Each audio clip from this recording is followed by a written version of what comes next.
Hello, আসসালামু আলাইকুম। সবাইকে টেকনিক্যাল অ্যানালাইসিস হাবের পক্ষ থেকে শুভেচ্ছা। আমরা আজকে খানবাজার শেয়ারটি নিয়ে বিস্তারিত কথা বলব। আপনার স্ক্রিনে দেখতে পাচ্ছেন শেয়ারটির ডেইলি চার্ট। তো ডেইলি চার্ট অনুসারে আমরা যে গ্রাফ দেখতে পাচ্ছি, সেই অনুসারে শেয়ারটি অ্যাকচুয়ালি আমরা যদি এখান থেকেই শুরু করি ২০২৩ সালের জুন মাসে এই লেভেল থেকে, অর্থাৎ শেয়ারটি তখন ৳১৪ রেঞ্জে ছিল।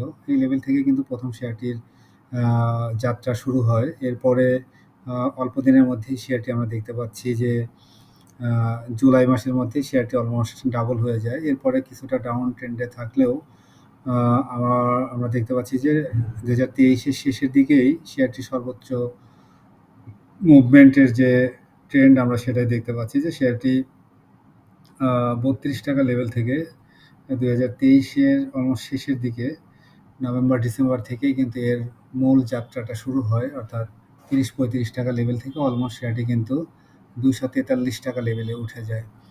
তো যাই হোক, শেয়ার মার্কেটের ইতিহাসে যতগুলো শেয়ারের গেম হয়েছে তার মধ্যে আসলে বলা যায় খান ব্রাদার্স একটি। কারণ শেয়ারটি অলমোস্ট এখান থেকে আমরা যদি দেখি ৳৮ লেভেল থেকে কিন্তু এই শেয়ারটির বড় প্রাইস মুভমেন্ট হয়েছিল। তো এর আগেও আমি শেয়ারটি নিয়ে আসলে কয়েকবার অ্যানালাইসিস করেছি।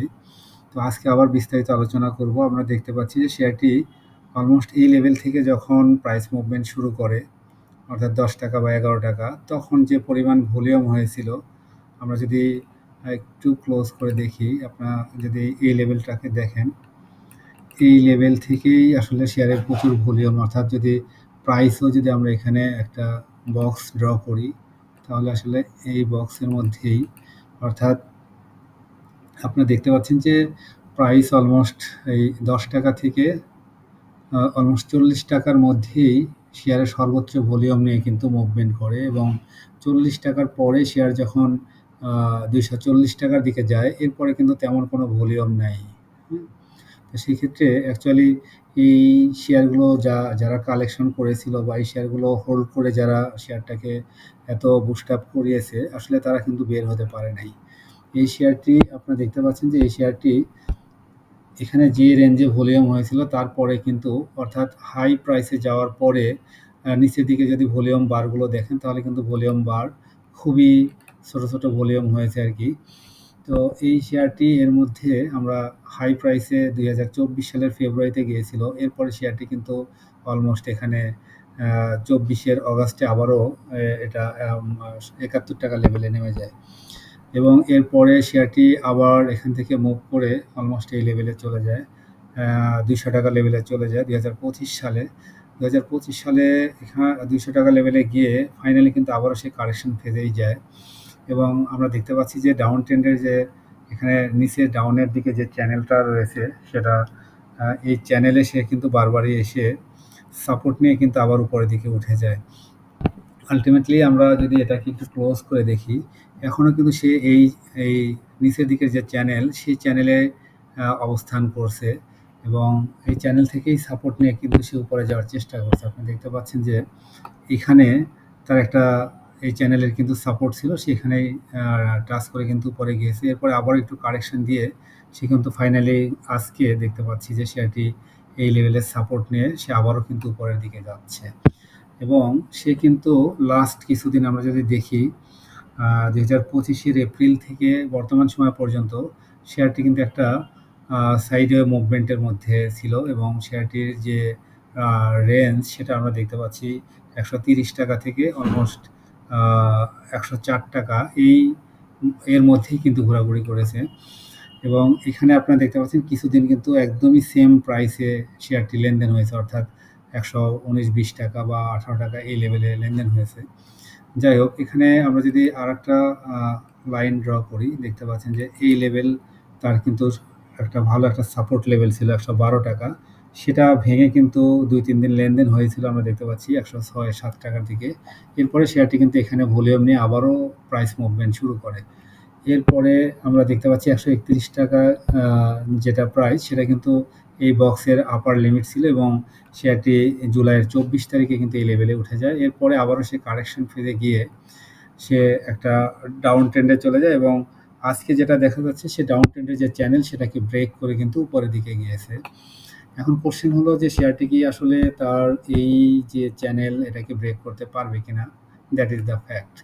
এখন কোশ্চেন হলো যে একটা শেয়ার যখন তার ডাউন ট্রেন্ডে এসে ইউটার্ন নেয়, তখন কিন্তু তার ইউটার্ন নেওয়ার সবচেয়ে বড় যৌক্তিক কারণ হলো তার ভলিউম। তো ভলিউমটা যদি স্ট্রংলি যদি মুভ করতে পারে ভলিউম সহ প্রাইস, তাহলে তখন আশা করা যায় যে সে তার হয়তো রেসিস্ট্যান্স ব্রেক করবে। কিন্তু আল্টিমেটলি এই লেভেল যদি ব্রেক করতে না পারে, তাহলে সে আবারও হয়তো এখানে ডাউনে যেতে পারে। এখন যদি আগামীকাল আজকের চেয়ে যদি আগামীকাল ভলিউম বেশি পায়, তাহলে হয়তো এই লেভেলের দিকে যেতে পারে এবং ফাইনালি এটাকে তার ব্রেক করতে গেলে আসলে ভলিউম বাড়তে হবে। আর এই লেভেলটাকে যদি ব্রেক করতে পারে, তাহলে হয়তো নতুন করে আমরা এই শেয়ার থেকে নতুন কিছু আশা হয়তো আমরা করতে পারি যে শেয়ারটি হয়তো সামনের দিকে ভালো কিছু হওয়ার চান্স রয়েছে। এবং ফাইনালি যদি আমরা ডাউন ট্রেন্ডের যে আপার চ্যানেল, সেই চ্যানেলকে যদি ব্রেক করতে পারে, অর্থাৎ এই যে উপরের যে চ্যানেলটা দেখতে পাচ্ছেন, এই চ্যানেলটা যদি এই লেভেলে রয়েছে, যেহেতু এই লেভেলে ব্রেক করতে পারে, অর্থাৎ 170 টাকার এই লেভেল, তাহলে হয়তো ফাইনালি আমরা আশা করতে পারি যে নতুন কিছু হয়তো হতে যাচ্ছে। তো এখন প্রথমত আসলে দেখবো আমরা 130 টাকার এই লেভেল ক্রস করে কিনা। 30 টাকার এই লেভেল ক্রস করলে তারপরে হয়তো আমরা 154 টাকার এই লেভেলকে রেসিস্ট্যান্স হিসাবে ধরতে পারি এবং ফাইনালি ডাউন ট্রেন্ডের যে লং চ্যানেল রয়েছে সেই চ্যানেলের আপার যে লাইন, সেই লাইনকে ব্রেক করতে হবে। তো এই ছিল এর ডেইলি চার্টের বর্তমান অবস্থা। এবং আমরা এটাকে যদি মান্থলিতে দেখি, মান্থলিতে দেখলে কিছুটা চিত্রটা এইরকম। আমি ক্লোজ করে যদি দেখাই, আপনারা আরেকটু ক্লোজ যদি দেখেন, তাহলে মান্থলি চার্টের চিত্রটা আসলে এইরকম। দেখতে পাচ্ছেন যে আসলে এখানে 2023 এপ্রিল থেকে এর প্রাইস মুভমেন্ট শুরু হয় এবং মুভমেন্ট করে সে এখানে এসে দেখতে পাচ্ছেন যে জুলাইয়ে এসে সে একটু কারেকশনে যায়। তো কারেকশন ফেজে আমরা দেখতে পাচ্ছি যে পরিমাণ ভলিউম হয়েছিল, আপ ট্রেন্ডের চেয়ে ভলিউমটা আসলে অনেক কম হয়েছিল। অর্থাৎ এখানে দেখতে পাচ্ছেন যে পরিমাণ ভলিউম পেয়েছে, কারেকশন ফেজে কিন্তু ভলিউমটা একটু কম হয়েছে। এরপরে কিন্তু ফাইনাল যে তার 37 টাকার যে লেভেল, সেটাকে ক্রস করে যখন উপরে যায়, তখন কিন্তু ক্রমান্বয়ে ভলিউমগুলো কমতে থাকে। দেখতে পাচ্ছেন যে প্রাইস যতই মুভ করেছে, খুব কম ভলিউমে কিন্তু মুভ করেছে। অর্থাৎ যারা শেয়ারটি নিয়ে গেম খেলেছে বা যারা শেয়ারটিকে আসলে বুস্ট আপ করিয়েছে, তারা কিন্তু আসলে আল্টিমেটলি বের হয় নাই এবং ফাইনালি এই লেভেল থেকে যখন কারেকশন ফেজে যায়, তখন কিন্তু দেখতে পাচ্ছেন যে এখানে খুবই কম পরিমাণ ভলিউমে কিন্তু কারেকশনে যায়। এরপরে আমরা এখানে দেখতে পাচ্ছি যে 2024-এর সেপ্টেম্বরে আবারও শেয়ারটি কিন্তু আপ ট্রেন্ডে যায় এবং অলমোস্ট 190 টাকার দিকে যায়। তখনও খুব বেশি ভলিউম নিয়ে কিন্তু বাড়েনি। এরপরে আবারও কারেকশনে যায় এবং ফাইনালি এখন এই লেভেল থেকে আমরা দেখতে পাচ্ছি যে মান্থলি চার্টে আমরা দেখতে পাচ্ছি যে পরপর 2 মাস বেড়েছিল, আবার 2 মাস কমেছে এবং এই মাসে কিন্তু আমরা একটা ভালো ক্যান্ডেল দেখতে পাবো হয়তো। এবং মজার বিষয় হলো যে 2 মাস বেড়েছিল, দেখেন ভলিউম কিন্তু অনেক বেশি নিয়ে বেড়েছিল এবং কারেকশন ফেজে কিন্তু ভলিউম খুবই কম নিয়ে কিন্তু কারেকশন হয়েছে এবং আল্টিমেটলি এই মাস অলরেডি আজকে হয়তো 12 তারিখ, 13 তারিখ। তো সেক্ষেত্রে আরও কিন্তু মাসের প্রায় অর্ধেক পড়ে আছে। সেক্ষেত্রে ভলিউম বারটা কিন্তু আরও বড় হতে পারে। তো যদি ভলিউম বারটা আগের এই 4 মাসের ভলিউমকে যদি ক্রস করে যায়, তাহলে কিন্তু প্রাইস এখান থেকে এই যে চ্যানেল, এই চ্যানেলের বাইরে যাওয়ার কিন্তু একটা সুযোগ থাকতে পারে। তো ফাইনালি আসলে তার এই যে 130 টাকার এই লেভেলটাকে ক্রস করতে হবে, তারপর হয়তো নতুন করে স্বপ্ন দেখা যেতে পারে। আচ্ছা, এই এটার অবস্থা। এখন আমরা এটার যদি আরও কিছু ইন্ডিকেটর দেখে আসি, তাহলে আমরা দেখব RSI বা ম্যাকডি দেখি। ম্যাকডি যদি দেখি, আচ্ছা, ম্যাকডির ডেইলি চার্টে আমরা দেখতে পাচ্ছি যে ম্যাকডি কিন্তু লাস্ট 2 দিন দেখতে পাচ্ছেন যে ম্যাকডির কালার চেঞ্জ করেছে এবং আজকে কিন্তু জিরো লাইনের নিচে খুবই ছোট একটা হিস্টোগ্রাম তৈরি করেছে এবং আশা করা যায় যে এইটা যদি আগামীকালও পজিটিভ থাকে, তাহলে হিস্টোগ্রাম কিন্তু উপরের দিকে ক্রিয়েট করতে পারে এবং দেখতে পাচ্ছেন যে ম্যাকডি লাইন এবং সিগন্যাল লাইন কিন্তু তার যে মুভমেন্ট সেটা কিন্তু চেঞ্জ করেছে, অর্থাৎ ডাউন ট্রেন্ডে যাওয়ার যে সিগন্যাল ছিল সেটা কিন্তু চেঞ্জ করে উপরের দিকে আবার মুভ করা শুরু করেছে। এটা হলো ডেইলি চার্টের ম্যাকডি। আর এটাকে যদি উইকলিতে দেখি, উইকলি চার্টের ম্যাকডি দেখতে পাচ্ছেন যে লাস্ট 4 উইকস শেয়ারটি কিন্তু জিরো লাইনের উপরে ম্যাকডি ক্রিয়েট করছে এবং প্রত্যেক সপ্তাহে কিন্তু তার আগের সপ্তাহের চেয়ে ম্যাকডির যে লেন্থ সেটা কিন্তু বড় হচ্ছে এবং নিচের দিকে আমরা দেখতে পাচ্ছি ম্যাকডি লাইন, সিগন্যাল লাইন একে অপরকে ক্রস করে গিয়েছে। আর এটাকে যদি মান্থলিতে দেখেন তাহলে মান্থলি ম্যাকডিও দেখতে পাচ্ছি তার কালার ইতিমধ্যে এই মাসে চেঞ্জ করেছে। তো সেক্ষেত্রে যদি প্রাইস আরও মুভ করে তাহলে হয়তো এটার শেপ অন্যদিকে ক্রিয়েট করতে পারে। আচ্ছা, এরপরে যদি আমরা আরএসআইটা দেখি, আরএসআই কি বলে,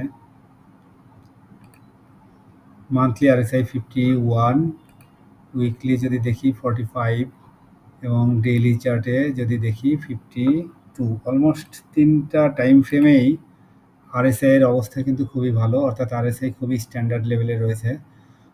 তো সেক্ষেত্রে এই শেয়ারটির ছিল বিস্তারিত আলোচনা। আসলে শেয়ারটির ফান্ডামেন্টাল বিষয়গুলো যেহেতু খুবই পোর, সেহেতু আসলে এই শেয়ারের ফান্ডামেন্টাল আলোচনা করার তেমন কোনো প্রয়োজন নাই।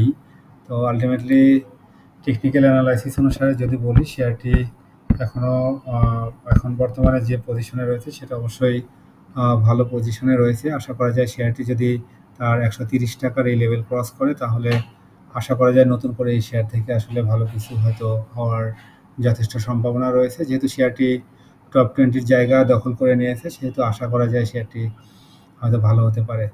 যাই হোক, এটা আসলে শুধুমাত্র ছিল টেকনিক্যাল অ্যানালাইসিসের উপর ভিত্তি করেই শেয়ারটির আলোচনা। যেহেতু বারবারই বলছি যে ফান্ডামেন্টাল ইস্যুগুলো খুবই পোর, সেহেতু এটার ফান্ডামেন্টাল বিষয়ে আলোচনা করার খুব বেশি প্রয়োজন নেই। তো যারা শুধুমাত্র টেকনিক্যাল অ্যানালাইসিস দেখে শেয়ার কিনে থাকেন তারা অবশ্যই টেকনিক্যালি শেয়ারটি দেখতে পারেন যে আগামীকাল কি হয়, এরপরে ডিসিশন নিতে পারেন।